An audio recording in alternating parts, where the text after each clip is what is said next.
my name is Daphne Twala. I work for the National Council of and for Persons with Disabilities. Hi daar, my naam is Adri Visser en ek werk ook vir die Nasionale Raad vir en van persone met gestremthede. And today we're going to help you differentiate between what is a disability and what is an impairment. Ja, so vandag gaan ons vir jou verduidelik wat die verskil is tussen 'n beperking en 'n gestremdheid. A disability is imposed by society towards a person with an impairment, meaning that disability is participation restriction, and an impairment is a limitation that a person can be born with or can get it at a later stage, meaning that I am a person with a physical impairment.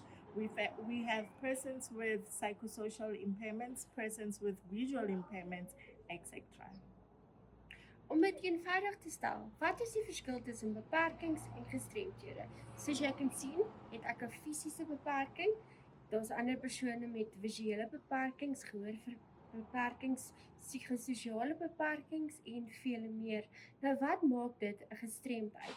Wel, as ek met my fisiese beperking baie graag bo in 'n gebou wil uitkom en ek kan nie weens die gebrek van 'n huisbak of trappe wat ek moet gebruik en nie kan nie, het ek dan dus 'n gestremdheid.